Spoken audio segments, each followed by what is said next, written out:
Welcome back to Wingman Nation, everyone. Hope you're doing well today. Today we're going to talk about RVers who may have some lingering issues with their RV in terms of service, and specifically about warranty items and the tendency to be too trusting.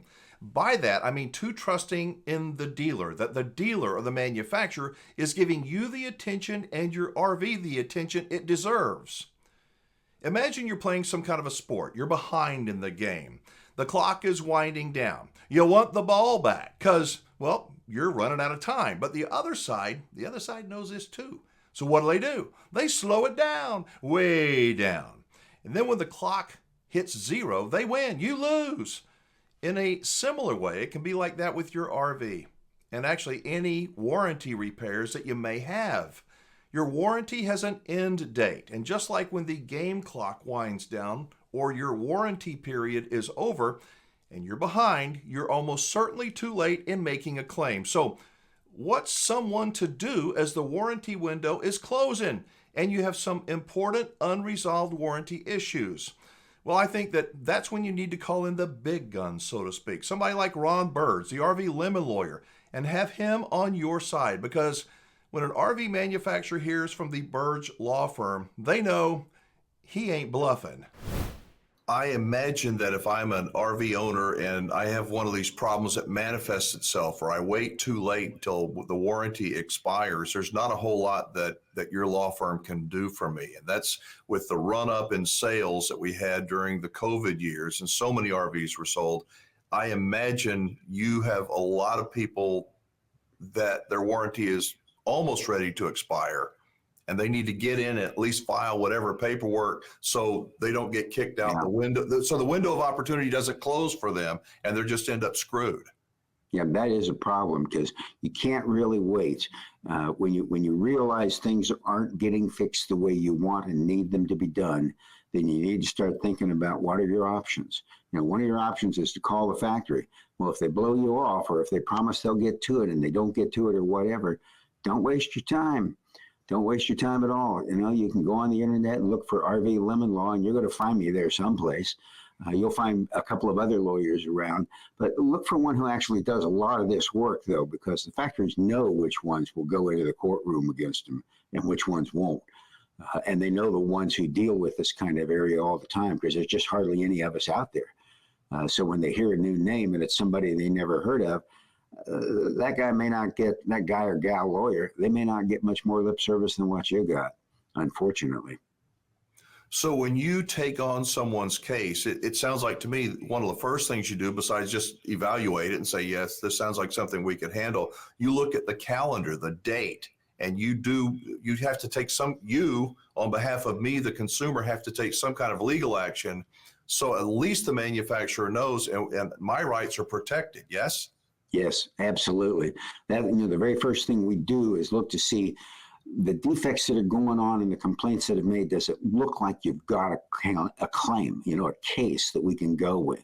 If you do, then we look to see exactly what's the deadline on this thing, that we got to be sure and get going on it so that you don't lose your rights simply because it's been too long.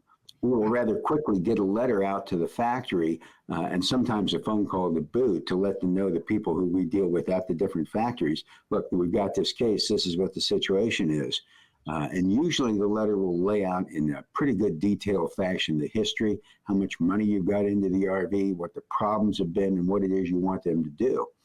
The factory then will get back with us relatively quickly and start doing an assessment so we can get the process going to get you out of that RV or to get it fixed right once and for all.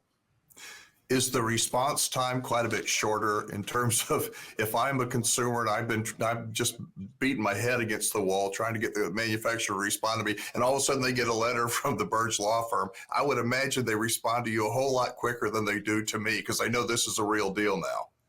Yeah, I think that's a true statement. And what about settlements? What percentage wise go to trial? Perry Mason, we're going to trial on this thing versus some kind of a settlement. What's the majority of these cases? How are they resolved? I can tell you that for our firm anyway, the majority of the cases will eventually settle. They don't really go to trial. And I think one of the reasons that occurs, however, is because the factories know that we will go to trial. They know that we're not a law firm that just sends out letters and tries to settle a case and go on to the next one. That's not the way we work. They know that if they don't strike a deal that our client's willing to live with, that we will end up going into a courtroom. You know, we'll do what our client says we got to do and what they want us to do. As long as the client is right, then that means to me, we've decided the factory is wrong. And if they won't make it right, then we'll have to go to court, and we will go to court. That's what we do. In terms of settlement, is part of that process, is it mediation? And if it is, what do I have to do? Where do I have to go? Or do you do it on my behalf? And is that how most of these cases are settled? Quite a lot of them are settled that way. Basically, cases settle in one of two different ways, either by direct communications where we work it out with the factory directly without having to involve a mediator, or else if that doesn't work, then it ends up going to a mediation process. Now, nowadays, all the mediations are done over the internet practically, so you hardly ever have to leave your home anymore. It used to be that we had to actually get in the car, get on a plane, do whatever to go wherever the courthouse was for the mediation or wherever the mediator was. But anymore, that's no longer the case. It's all done over the internet, which means you, as the owner of the bad RV, you're going to be sitting at your computer too. Some of them are done by telephone, but many of them, the majority of them, are really done over Zoom or some other internet video connection. Is the lawsuit, I guess that's what you do, you file a lawsuit between the plaintiff, me, the consumer, and the defendant, the manufacturer. Do you also include the dealer in that lawsuit? Because it would seem like they're a kind of a part of it. Yeah, they sort of are, but they sort of aren't.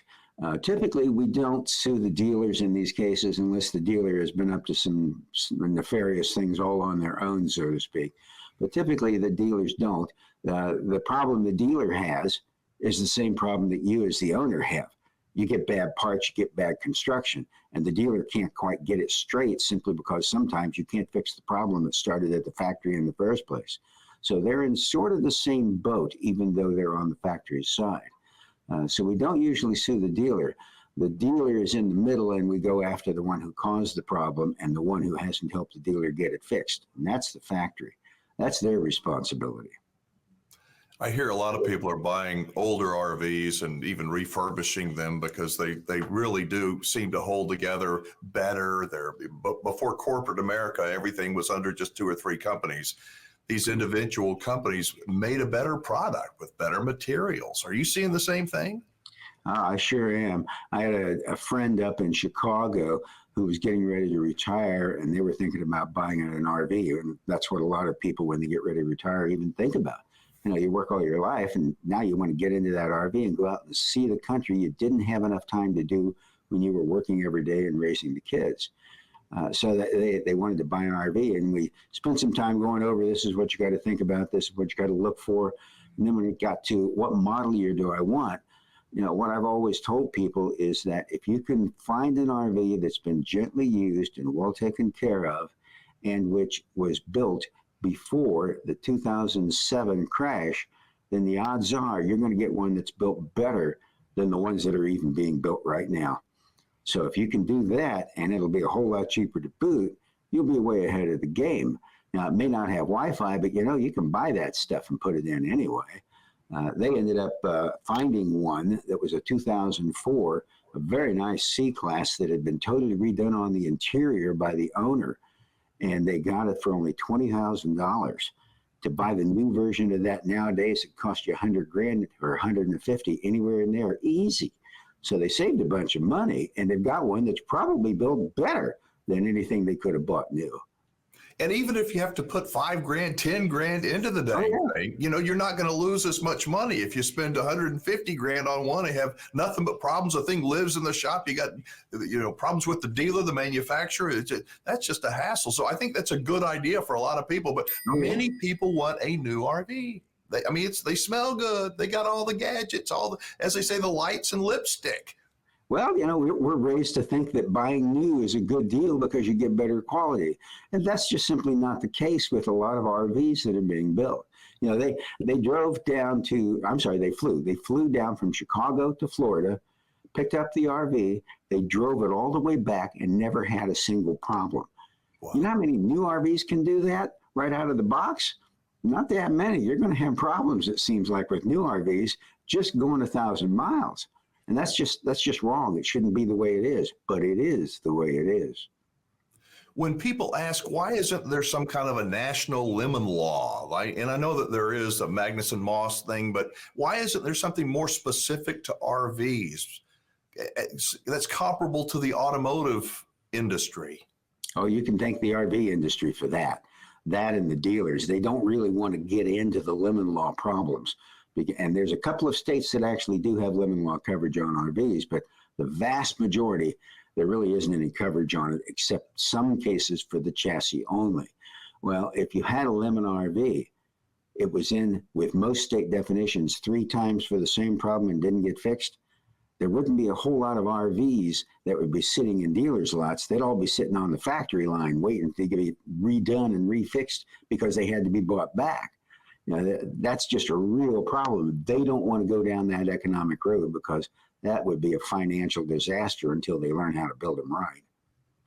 Pardon me for interrupting, but you said you can thank the dealers for that, but it would seem like to me the dealers would prefer that. That would get them out of the middle of many of these issues the manufacturers probably don't want to be like the automotive industry. Yeah, you would think so. You know, in a lot of states, the lemon law that covers cars, it didn't get passed until the auto industry and the dealers themselves started looking at it and thought, hey, wait a minute, this will get me out of all the problems I got. And that way I can just blame the factory. And that was exactly the way that law worked. But when it comes to the RV industry, there's a tighter product line, if you will. There's a connection in terms of supplying the product between the dealer and the factory, and they're both making a lot of money off of it. So they may not be in total bed together, but by God, they're sure working together close in every other respect. And the financial aspect of it means they don't want to bite the hand that feeds them too hard. All right, so as I mentioned at the top of today's video, I think that when an RV manufacturer hears from the Burdge law firm, they probably know that he's not bluffing. And that means, at least I believe it means, that your situation will likely be looked at differently than when you tried handling it on your own.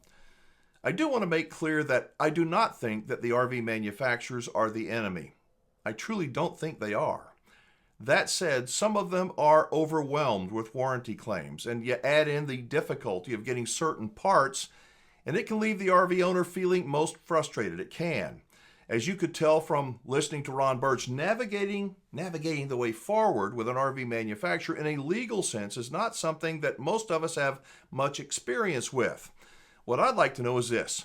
Have you ever had first-hand experience in negotiating a warranty claim with the manufacturer of your RV? If so, what manufacturer were you dealing with, and what was your experience like?